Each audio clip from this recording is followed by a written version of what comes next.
What's up, guys? This is Jakob. I'm Content AI Manager and founder of Content AI Tools, founder of this AI coin. So if you want an AI coin, just contact me through LinkedIn or just comment this video and you will get your first AI coin. Welcome to a new episode. So I'm on a regular basis checking new tools, AI tools. Last week I checked the deepfake software, which is a tool basically to create content, video content. But today I want to speak about something that from time to time when I give keynotes and doing guest speeches or something, that always comes to the mind of the people who are listening. And this is AI risk, basically. So what are the risks involved? Why should I use AI at all? So I want to speak a little bit about these topics because I think it is, especially in Germany. I don't know why it is in Germany so specific, but this is something that people have in mind when they think about AI. So first of all, just let us clear a couple of things. So AI is a tool. Okay, AI technology is a tool and it's not to replace anybody. Okay, just to make sure that you get this one. So all the time, I'm always telling the story when I was back working for a company here in Germany.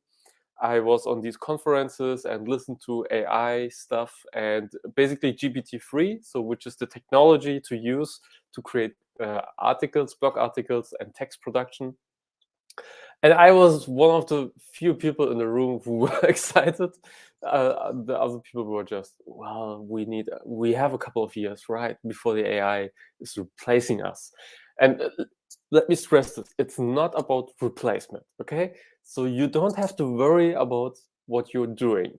You should be excited because AI is helping you to save time with what you do.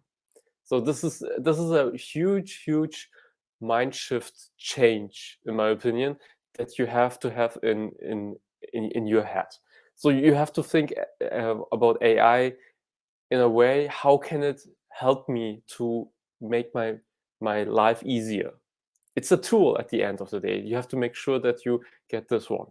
So that's the reason why I'm speaking about this. Okay, so just this as a starting point. AI is not here to replace us. AI is here to help us and support us in the work. And how does this happen? So it depends a little bit on your daily work. So what are you doing on a daily basis? So in my case, so I am producing blog articles. I am producing videos like this one here, and different kinds of content pieces. And I ask myself, okay, how can AI help me, my business day to make it easier? And the answer is, okay, I can use writing assistants so that I can create blog articles faster, or that the GPT-3, the AI technology, is giving me some basic blog structure or a good headline that I could use. So there are many different ways how I can use AI technology to help get my job done faster. So content writing assistant is one area. Other area, for example, video snippets that I use, or deepfake software to create videos faster. I mean, one way is that I stand in front of the camera and speak to the camera, but another way, I'm going to do this with a partner, that I record myself and create my own digital avatar, and then can create videos without standing in front of the camera. And this is something that I'm going to test in the coming months. So something that I'm excited about. But it goes back to the question, so how can AI help you in your business? Maybe you're in, I don't know, real estate or something. And you're thinking about, how can I leverage my own time? And you should ask yourself, okay, who in my industry is already using AI, or who how can I use AI? Maybe there are different ways. So this is a research goal, basically.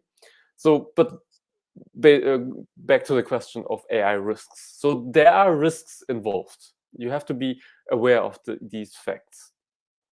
So one area of, so especially for my niche is, so there's a credibility risk. So if I create blog articles on GPT-3, which is basically the tool, the AI tool, then I have to be sure that I also read the stuff that the AI produced and also fact check everything. So sometimes, I mean, GPT-3, how is it working? These tools are checking basically the internet and checking what is already published. And based on this semantic search, they're producing new articles. That's how it works. Okay.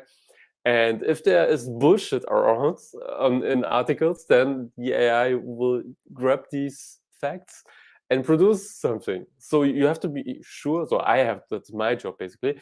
I'm just checking everything, reading everything that the AI produced, and questioning is this right, or is this just copy pasted from a weird website? So that's a credibility risk. So because otherwise I'm risking my customers, my clients' credibility, my own credibility, and also my clients' credibility. So I'm just aware of this fact, okay? That not everything what the AI produces is 100% worth sharing. So the AI is helping me, but there's still work involved. So it's not like that I'm just hitting one button and then saying, okay, that's it basically. I can just copy paste it and publish it. That's not how it works. So the credibility issue is one area. So the other risk is what is happening with the data. So the data issue. So when I'm using GPT-3 basically, so it's like where is it stored? So GPT-3 is an open AI source, and it's basically in the US. So technically, my data is stored on a central place in San Francisco, where OpenAI has its headquarters. So you have to be aware of this, and you have to be okay with it. So if you have medical patients or information about somebody, which is where you have to be aware of this fact that this is stored somewhere centrally, you have to know this. Okay, so the data issue is another risk, because otherwise you risk being sued, getting a lawsuit by somebody who's not okay with this. So this is another issue, another risk. And the third risk is bias. So there's always, because AI is not neutral. AI is produced by developers, by people, by different teams from different countries, and there's always the bias issue. So these are people, I don't know, maybe they are from a specific niche, or they're from a specific industry, or from a specific demographic, or specific race. You don't know who created the developer of the AI oftentimes, but there's always bias involved. And the bias can also break you to some degree. So there's always this example of how HR is used AI to make suggestions for potential candidates. And in one of these cases, a company only got people with white color in the application form. So not in the application form, but only people who have white color get potentially invited to interviews. And this is because the people who developed it had this color, so that other races are not involved. So this is potentially discrimination by the AI. And again, this is because of bias thinking. So you need diversity teams, you need international teams with different perspectives, and you have to make sure that the bias is reduced as much as possible. It will be not reduced 100%. That's not possible, because we are all humans. But you have to make sure that it is reduced, the risk is reduced. So this is especially interesting for HR and recruiting topics. Yes. So these are the things when you think about risk management when it comes to AI. But oftentimes it's about fear. You're afraid to use these tools because you don't know, you don't understand it, and I get it. I was there too. It's not easy to make sure that there are new technology out there, and you have to put time and energy into it. But it's worth using these tools because they are helping you. These tools are here to help us on a business day, on our days, and you have to make sure that you get it. Arefe Gadire, hello, please visit theask.io and advertise it for us. Okay. Maybe we should speak later, Arefe. I hope I pronounced your name the right way, but yeah. If you have any questions, just let me know. I'm sure I can answer them. Yeah, it looks like this is an software or something like Quora or something. What is it? What is this tool doing? Theask.io. But anyway, I'm already advertising it for free, so to say. I'm speaking about it. But anyway, yes. So this is something that we want to share. These basic things. So bias is a big topic. The data issue is a big topic when it comes to AI. And I already forgot the third one, but anyway.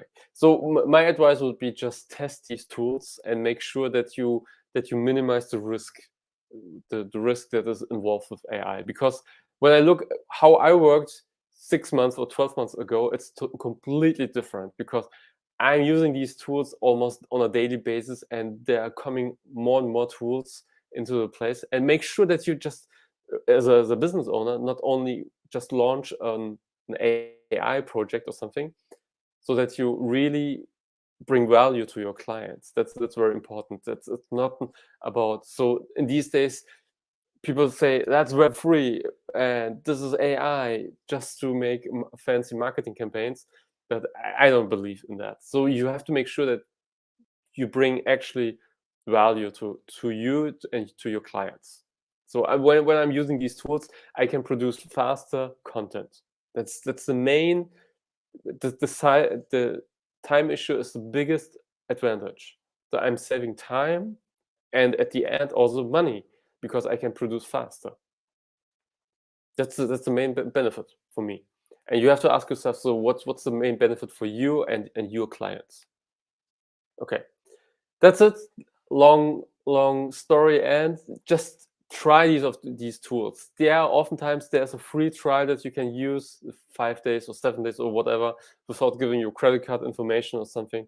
Just use them, test them, and look what happens. What are the results? I'm testing all the time. I'm getting, because all day long there are coming new software as a solution product, and yeah, I'm looking forward. Just let me know in the comments if you have questions. Just let me, when you have specifically questions to content AI tools, just let me know. I tested already a lot of things. Subscribe to my newsletter where I, on a monthly basis, give a detailed feedback about AI tools. For example, last week I looked at a deepfake software. Yeah, that's it basically. Just let me know, and thanks, and see you soon again. Bye-bye.